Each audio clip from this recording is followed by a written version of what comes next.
بسم اللہ الرحمن الرحیم۔ السلام علیکم ویورز۔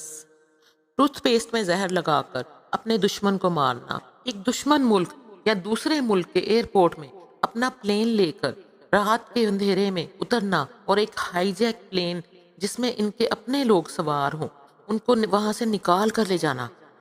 اپنے ملک کے کچھ کھلاڑیوں کی موت کا بدلہ لینے کے لیے 20 سال تک الگ الگ ملکوں میں پیچھا کرنا اور پھر ایک ایک کر کے ان سب کے جو گناہ گار ہیں ان کو موت کے گھاٹ اتارنا، کہیں کار میں بوم لگانا، کسی ہوٹل میں جا کر نشانہ بنانا، غرض کے جتنے بھی فلمی دنیا میں، جاسوسی کی دنیا میں، جاسوسی سے ریلیٹڈ جتنے بھی واقعات ہیں، جو بھی چیزیں دکھائی جاتی ہیں، اصل میں اس دنیا میں اگر کوئی خفیہ ایجنسی یا سیکرٹ سروسز ہے تو شاید وہ موساد ہے۔ موساد جو ہے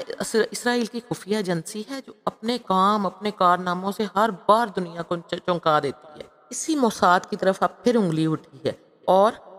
اسی موساد کا ہر ایک کے ذہن اور زبان پر اس وقت 24 گھنٹے سے اسی موساد کا نام ہے۔ اس کی وجہ یہ ہے کہ 24 گھنٹے پہلے موساد نے وہ کام کیا ہے جس کے بارے میں صرف دنیا سوچ کر ہی حیران ہے کہ کیا ایسا ممکن ہے؟ کیا فلمی پردے پر جاسوسی کی جو چیزیں دکھائی جاتی ہیں کیا باہر دنیا کی حقیقت میں بھی ایسا ہو سکتا ہے؟ کوئی ایسی سازش کر سکتا ہے؟ کوئی اس طریقے سے حملہ کر سکتا ہے؟ دنیا کے جتنی بھی تاریخ ہے اس میں آج سے پہلے آج تک ایسا نہیں ہوا جو دوپہر 3:30 بجے ہوا ہے۔ اور اگر ہم کرونا وائرس کی بات کریں تو اس زمانے میں بھی یہ بات ہوا تھا کہ کرونا وائرس کس انجانے میں پھیلا ہے، کسی غلطی سے پھیلا ہے اور یہ بیماری کسی سازش کا نتیجہ تو نہیں، اور یہ شک تھا کہ کرونا کو جان بوجھ کر پھیلایا گیا ہے دنیا میں تباہی لانے کے لیے۔ اور اگر ہم جیسا مان لیتے ہیں کہ کرونا 2020 کی وہ سازش ہے جو کہ یعنی کہ ایک ایسے وائرس کے جان بوجھ کر پھیلایا گیا تھا جس کی وجہ سے بہت سے لوگ ہلاک ہو گئے، تو پھر اسے اگر ہم چھوڑ بھی دیں اور اگر یہ سچ نہیں بھی ہے تو جو کل واقعہ ہوا ہے اس کو کیا کہیں گے؟ اگر کرونا واقعی یہ غلطی کی وجہ سے ہوا ہے تو کل کا واقعہ کیا چیز ہے؟ دنیا بھر میں کل جو کچھ ہوا وہ شاید اس صدی کی، بلکہ اس صدی کیا کہیں، جب جتنی بھی آج تک دنیا کی تاریخ ہے، آج تک جتنی بھی صدیاں گزری ہیں، آج تک اتنا بڑا سانحہ، اتنی بڑی سازش شاید ہی کبھی کسی ملک نے یا اس کی خفیہ ایجنسی نے اس سے پہلے ایسی سازش کو انجام دیا ہو۔ یہ بات ہے 17 ستمبر 2024 کے پیجر دھماکوں کی۔ نئی جو نسل ہے اس کو تو پیجر کا آج کل پتہ ہی نہیں ہوگا، اور بہت سے لوگوں کو یعنی کہ پتہ نہیں ہے کہ پیجر کیا چیز ہے۔ پیجر جو ہے وہ 90s کی دہائی میں جب موبائل ابھی نہیں آیا تھا تب پیجر تھا، جو ایک چھوٹا سا ڈیوائس تھی جس میں کہ آپ SMS کر سکتے تھے اور اس کی اسکرین کے اوپر میسیج اپیئر ہوتا تھا، اور لوگ موبائل تو ہوتا نہیں تھا تو وہ ایک دوسرے کے ساتھ میسیجنگ کے لیے پیجر یوز کرتے تھے۔ جب موبائل آیا تو اس نے پیجر کو کھا لیا، موبائل نے پیجر کو نہیں اور بھی کئی چیزوں کو کھا لیا، جیسے wrist watch, alarm clock, phone diaries یعنی کہ فون نمبرز کی جو ڈائریز وغیرہ ہوتی تھی پہلے لوگوں کے ہاتھوں میں، یہ ساری چیزیں اور اس سے زیادہ بہت زیادہ چیزیں جو ہیں وہ موبائل کی بدولت آج کل وجود میں نہیں رہی، اور نئی نسل کو پتہ ہی نہیں کہ یہ کیا چیزیں ہوتی تھیں۔ اور اس پیجر پر بات ہو رہی تھی، پیجر پر میسج آتے تھے کہ یہاں پر کوئی بھی مسئلہ ہو گیا، کہ یہاں پر یہ ہو گیا، یہاں پر یہ ہو گیا، لوگوں کے ہاتھ میں پیجر ہوتے تھے، اور خاص طور پر پروفیشنل لوگوں کے جو کہ کسی بھی فیلڈ میں تھے تو وہ رابطے کے لیے پیجر کا استعمال کرتے تھے۔ اور لیکن اب جب یہ انسیڈنٹ ہوا ہے تو بہت سے لوگوں میں یہ بات آئی ہے کہ یہ پیجر انہوں نے کیوں یوز کیا، اور کیوں اس طرح پیجر اتنے زیادہ تعداد میں، یعنی کہ تقریباً 2700 بلاسٹ ہوئے ہیں پیجر میں۔ تو یہ 2700 بلاسٹ کس طرح ہوئے ہیں کہ 2000 کے بعد تو جب موبائل آ گیا تھا اس کے بعد پیجر کا استعمال بالکل بند ہو گیا تھا، اور یہ اب بڑی حیرانی کی بات ہے جو کچھ بیروت میں ہوا ہے کہ اتنے زیادہ تعداد میں لوگوں نے پیجر کیسے یوز کیے۔ تو اس کے بارے میں آپ کو بتاتی چلوں کہ لبنان کے تقریباً آدھا درجن شہر، جن میں اس کا جو کیپٹل ہے لبنان کا بیروت بھی شامل ہے، دوپہر کے تقریباً 3:30 بجے تھے کہ اچانک ایک ایک کر کے یعنی کہ مسلسل ایٹ اے ٹائم 3000 لوگوں کے پاس جو پیجر تھے ان میں بیپ کی آواز آئی۔ بیپ کی آواز کا مطلب ہوتا ہے کہ جب آپ کے پاس کوئی میسج آتا ہے تو اس کے جیسے موبائل میں آپ کی ٹون ہوتی ہے کوئی بھی، اسی طرح جب پیجر پر میسج آتا ہے تو اس پر آپ کو بیپ کی آواز آتی ہے۔ تو جب یہ بیپ کی آواز آئی تو یہ مسلسل بجتی گئی اور یہ بند نہیں ہو رہی تھی، تو اس کے بعد جب لوگوں نے اس بیپ کی آواز کو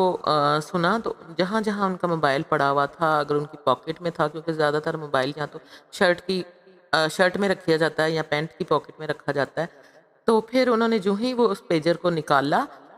اور اس کے ساتھ ہی دھماکہ ہو گیا۔ اور لبنان کا کوئی ایسا شہر، کوئی مارکیٹ، دکان، محلہ ایسا نہیں تھا، کوئی بھی گھر یا دفتر جہاں پر یہ یعنی بیپ نہیں بجی اور جہاں پر یہ دھماکہ نہیں ہوا۔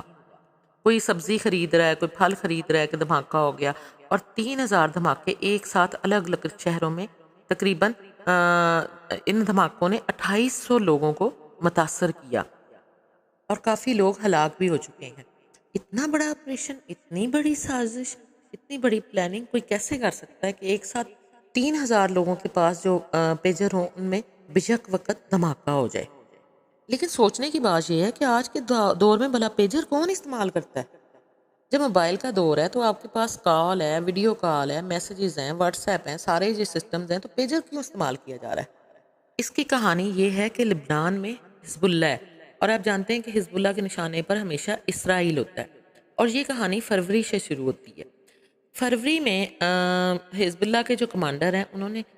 کہا کہ جتنے بھی حزب اللہ کے جو ممبرز ہیں وہ موبائل کا استعمال بند کر دیں، موبائل کہیں پھینک دیں، توڑ دیں، کہیں بند کر کے کسی صندوق میں رکھ دیں، اور اس طرح موبائل کا یوز آپ نے بالکل نہیں کرنا، کیونکہ موبائل سے لوکیشن ٹریک ہو جاتی ہے، اور یہ ایسے ہی ہے کہ جہاں آپ دیکھیں کہ ڈرون اٹیک ہوتے ہیں تو اس کے لیے بھی جو لوکیشن ہے وہ موبائل سے ہی ٹریس کی جاتی ہے، اور اس سلسلے میں جتنی بھی انفارمیشن ہے وہ یعنی کہ وہ حزب اللہ سمجھتی تھی کہ وہ اسرائیل تک جا رہی ہیں، اور انہوں نے اپنے جتنے بھی ممبرز ہیں ان کو حکم دیا کہ وہ موبائل کا استعمال بالکل بند کر دیں اور موبائل کو بالکل پرے کر کے رکھ دیں، اور موبائل آپ نے یوز نہیں کرنا۔ اور وہ وہاں انہوں نے ایک میسج دیا فروری میں ایک، جس کے بعد تمام لوگوں نے موبائل کا استعمال بند کر دیا اور انہیں فوری طور پر توڑ دیا، اور انہیں کسی جگہ پہ رکھ کے انہیں استعمال کرنا بالکل بند کر دیا۔ یہ بات 13 فروری کی ہے۔ انہوں نے کہا کہ حزب اللہ کے جتنے بھی اہم ممبران ہیں یا کمانڈرز ہیں ان کے اوپر جتنے بھی حملے ہوئے ہیں یہ سب حملے اسرائیل نے کیے ہیں، اور اس حملوں میں حزب اللہ کے بہت سے لوگ مارے گئے ہیں، اور انہیں کیسے پتہ چل جاتا ہے کہ لوگ کب اور کہاں ہیں؟ تو ان میں جو ڈرونز ہیں وہی اٹیک کرتے ہیں، اور ان ڈرونز کو لوکیشن کا موبائلز کے ذریعے ہی پتہ چلتا ہے، اس لیے موبائل کا استعمال بند کر دیا جائے، کیونکہ وہ چاہتے تھے کہ وہ لوگ سیف ہو جائیں۔ تو اس سلسلے میں انہوں نے یہ کیا کہ موبائل سے چونکہ پتہ چل جاتا ہے کہ لوکیشن کہاں پر ہے، تو موساد اور اسرائیل سے بچنا کے لیے حزب اللہ کے لوگوں نے موبائل کو استعمال کرنا بالکل بند کر دیا۔ لیکن اب دقت یہ تھی کہ ہر جگہ لینڈ لائن تو ہے نہیں، اور لینڈ لائن سے بھی آپ لوکیشن ٹریس کر سکتے ہیں، تو کیا طریقہ اختیار کیا جائے؟ پھر یہ ڈیسائیڈ ہوا کہ حزب اللہ کے لوگوں کو وہی پرانے 90s کے دور کے پیجر دیے جائیں، اور اس پیجر کے ذریعے لوگ ایک دوسرے کو میسج دیں گے، اور اس سلسلے میں جو بھی کام ہے، جو بھی اس کا میسج ہے وہ پہنچایا جائے گا، کنوے کیا جائے گا۔ ان پیجرز کی ایک خاصیت یہ ہوتی ہے کہ یہ پیجر ایک ریڈیو ریسیور کے طور پر ہوتا ہے، اور آپ نے پولیس والوں کو بھی دیکھا ہوگا کہ ان کے ہاتھ میں ایک واکی ٹاکی ہوتا ہے، اور واکی ٹاکی کے ذریعے وہ اپنے تھانے میں یا جو بھی ان کے ہیں کنسرن ڈپارٹمنٹ ہے وہاں میسج وغیرہ بھیج دیتے ہیں کہ یہاں یہ ہو گیا، یا ایکسیڈنٹ ہو گیا، یہاں آ جائیے، یا جہاں بھی کنسرن عملہ ہے وہاں پر ان کو بتا دیتے ہیں، اور وہ لوگ موقع پر پہنچ جاتے ہیں۔ تو یہ جو واکی ٹاکی ہے یہ موبائل کی طرح نہیں ہوتا، اس کا ایک خاص رینج ہوتا ہے، اور یہ بنا سیٹلائٹ کے کام کرتا ہے، کیونکہ اس کی ریڈیو فریکوینسی ہوتی ہے، اسی سے ہی یہ میسج وغیرہ ریسیو کرتے ہیں یا بات کرتے ہیں، اور جہاں نیٹ ورک نہیں بھی ہوتا وہاں بھی یہ چلتا ہے۔ لیکن اس واکی ٹاکی سے آپ کے سامنے والا کا لوکیشن آپ پتہ نہیں کر سکتے۔ سیم یہی چیز پیجر کے ساتھ ہے، پیجر سے بھی آپ کسی کا لوکیشن پتہ نہیں کر سکتے، کیونکہ انہیں وہ سیٹلائٹ سے جڑا ہے، نہ کوئی ایسی ٹیکنیک ہے جس سے اس کا لوکیشن پتہ چلے۔ جیسے کہ موبائل ہے، اس میں تو پتہ چل جاتا ہے کہ موبائل سے وہ اس سیٹلائٹ سے جڑا ہے اور لوکیشن ٹریس ہو جاتی ہے، لیکن پیجر میں ایسا نہیں ہوتا کہ میسج کہاں سے اور کس نے بھیجا ہے اور کس نے ریسیو کیا ہے، اور آپ کا لوکیشن ڈسکلوز نہیں ہوتا۔ اب یہ پیجر کا سائز بھی بہت بڑا نہیں ہوتا، اور اسی سلسلے میں موساد کی سازش تھی وہ یہ تھی کہ اس پیجر میں بیٹری کے ساتھ ایک چھوٹی سی جگہ پر ایک چپ کی شکل میں دھماکہ خیز مواد نصب کر دیا، اور انہوں نے اور اس کا ایک کوڈ دے دیا کہ جب وہ کوڈ آپ اسے آپریٹ کریں گے تو ایٹ اے ٹائم جتنے بھی جو پیجرز کی کھیپ ہے جو وہاں پہنچائی گئی جو 3,500 تھی وہ سب بلاسٹ ہو جائیں گے۔ اور آپ جانتے ہی ہیں کہ ہمارے گھر میں فریج ہوتا ہے، ٹی وی ہوتا ہے، دیگر چیزیں ہوتی ہیں، تو ہم ان کو کھول کر تو نہیں دیکھتے کہ ان کے اندر کیا کیا چیزیں ہیں یا کیا کیا مشینری ہے، نہ ہمیں پتہ چلتا ہے کہ اس کو کیسے اندرونی اس کا جو سیٹ اپ ہے اس کو کیسے آپریٹ کرنا ہے۔ ہم تو باہر سے ہی فریج کا دروازہ کھولتے ہیں، پانی نکالتے ہیں، ٹی وی یوز کرتے ہیں، ہمیں نہیں پتہ چلتا کہ اس کے اندر کیا ہے۔ اسی طرح ان پیجرز کے اندر چھوٹی سی ایک چپ میں دھماکہ خیز مواد نصب کر دیا گیا۔ یہ دھماکہ خیز مواد جو کہ ایک چپ کی شکل میں لگا ہوا تھا، ایک کوڈ میسج نے اس کو آپریٹ کرنا تھا، اور جب وہ کوڈ ایکٹیو کیا جانا تھا تب انہوں نے بلاسٹ ہو جانا تھا۔ تائیوان کی ایک کمپنی کو حزب اللہ نے یہ آرڈر دیا تھا، جنہوں نے کہ یہ پیجر تیار کیے تھے، اور جو ہی یہ بیروت میں یہ حادثہ ہوا فوری طور پر اس کمپنی کا نام آیا، لیکن اس نے فوراً اپنا ڈسکلیمر جاری کیا۔ انہوں نے کہا کہ یہ پیجر جو ہیں یہ ہم لوگوں نے تیار نہیں کیے، بلکہ ہم نے آگے ہنگری کی ایک کمپنی کو اس کے آرڈر دیے تھے اور انہوں نے یہ پیجر تیار کیے ہیں۔ اب بات ہوتی ہے کہ جب انہوں نے یہ آرڈر تیار نہیں کیا اور ہنگری کی ایک کمپنی نے وہ آرڈر تیار کیا ہے، تو ایسا کیا ہوا کہ ان پیجرز میں یہ دھماکہ خیز مواد نصب کیا گیا۔ تو اس سلسلے میں موساد کی سازش بے نقاب ہوتی ہے۔ موساد نے اپنے ایک بندے کے ذریعے وہاں ٹیکنیکل ڈپارٹمنٹ میں رابطہ کیا اور اس بندے کو کہہ کر وہ تمام پیجرز جو کہ 3,000 تھے اور جنہوں نے بیروت جانا تھا، ان میں یہ مواد دھماکہ خیز مواد ایک چپ کی شکل میں نصب کروا دیا اور پھر ان کی ڈیلیوری بیروت میں کروا دی گئی۔ اب سوال یہ پیدا ہوتا ہے کہ کیا حزب اللہ نے آنکھیں بند کر کے اس بات پر بھروسہ کر دیا کہ تائیوان کی جس کمپنی نے ان کو یہ پیجر ڈیلیور کیے ہیں وہ صحیح ہے؟ نہیں، ایسا نہیں تھا، بلکہ اس کی باقاعدہ چھان بین بھی ہوئی، اور کہتے ہیں کہ اگست کے مہینے میں حزب اللہ کے ایک کمانڈر کو اس پیجر پر جو اسے ملا تھا اس کو لے کر کچھ شک بھی ہوا، اور اس سے لگا کہ پیجر کے ساتھ کچھ گڑبڑ ہے، اور اس کا سیدھا شک موساد کی طرف تھا۔ لیکن اتفاق سے اسے حزب اللہ میں جو موساد کا یعنی کہ جاسوس بیٹھا ہوا تھا، حزب اللہ میں بھی موساد کے جاسوس ہیں، اس کو پتہ چل گیا اور پھر اس کمانڈر کو مروا دیا گیا، یعنی کہ اس کمانڈر کا خاتمہ کر دیا گیا۔ مقصد یہ تھا کہ اگر یہ شک اس شک والی بات اوپر تک چلی گئی تو پھر پیجرز کی جانچ ہوگی، اور اگر ایک بھی پیجر کی جانچ ہوگی تو 3,000 پیجرز کا سچ سامنے آ جائے گا، اور اس کے بعد بھانڈا پھوٹ جائے گا۔ کہتے ہیں کہ حزب اللہ کے کمانڈر کو اس وقت موساد نے ٹھکانے لگا دیا، اور وہ مارا گیا، اور اس کے بعد پھر کسی کو شک نہیں ہوا۔ اور اب موساد کے لیے یہ مسئلہ تھا کہ وہ زیادہ دیر انتظار نہیں کر سکتی تھی، اور انہیں یہ تھا کہ کسی بھی وقت شک ہو سکتا ہے، اور ان کے سامنے یہ تھا کہ تاریخ اور وقت کیسے ڈیسائیڈ کریں کہ کب یہ بلاسٹ ہوں ان پیجرز میں۔ تو اس کے لیے 17 ستمبر کی تاریخ مقرر کی گئی، کیونکہ 17 ستمبر کو انہوں کو شک تھا کہ موساد نے کوئی خاص آپریشن کرنا ہے، اور اس کا کوئی خاص میسج جو ہے وہ تقریباً 2 سے 6 بجے کے درمیان یعنی کہ اس کی ڈیلیوری ہونی ہے، اور آپس میں ان لوگوں میں اس میسج کا ایکسچینج ہونا ہے۔ اس لیے انہوں نے اسی لحاظ سے 3:30 بجے کا ٹائم فکس کیا، اور موساد نے طے کیا کہ دوپہر 3:30 بجے اس چپ کو ایکٹیویٹ کیا جائے گا، اور ایک میسج کے تھوڑی ہی دیر بعد اس پیجر میں دھماکہ ہو جائے گا۔ اس سلسلے میں ان کا جو کوڈ تھا، جب انہوں نے وہ کوڈ ڈالنا تھا تو اس سے بیٹری ہیٹ اپ ہو جانی تھی، اور بیٹری جو